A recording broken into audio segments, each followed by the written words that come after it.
So the first term here is the World Poverty Clock.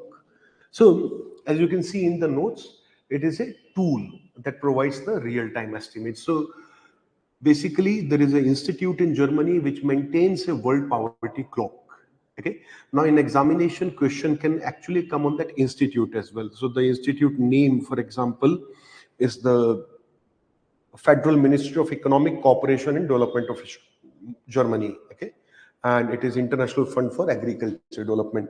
So these are the two bodies which maintain this fund. So likewise, there can be different details which are very important in context of certain terms. So in the context of this one, what is the criteria used? Which is the institution running this program or this rating or index? That is very important.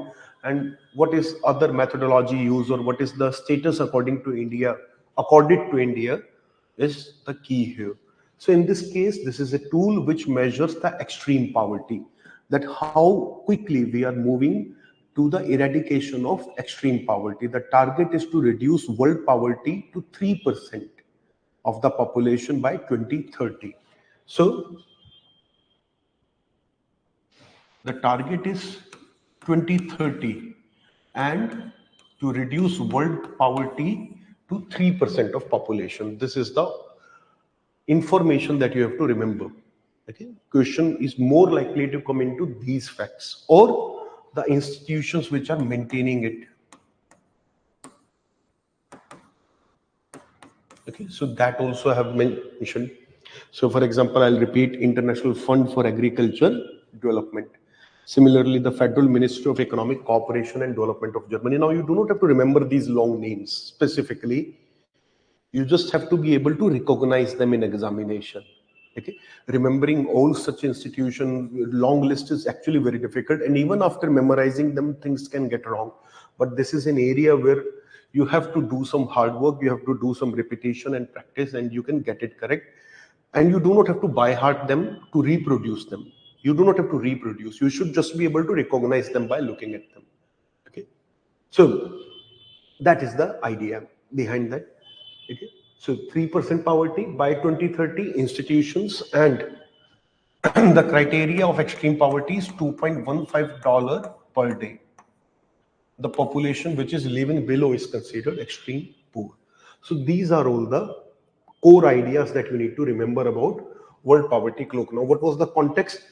The context is India has already achieved this target, and very recently India surpassed this target. Means now less than 3% of India's population is below the poverty line, and hence India is actually one of the better performing economy on this parameter.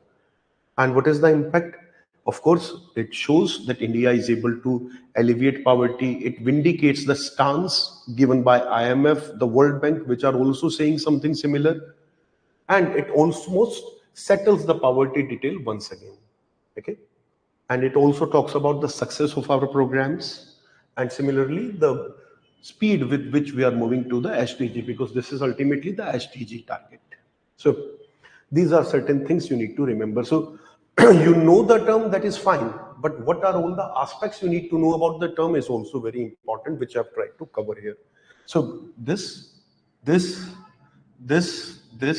are 5 details which I would like to remember of this term, about this term. Okay. Similarly, there are some related terms. For example, what is extreme poverty line? So that is $2.15 per day used by the World Bank. Then sustainable development goals, there can be a lot of questions independently on these. There can be questions on multidimensional poverty index, which is another term that is important. So when we do the complete program on terminology, in that we cover the additional terms as well. Right now, we have just covered these as a suggestion, that while this is covered in this particular video, in the program, we will be covering all the terms related to it as well. So once you have covered the program, you will be through with most of the terminology.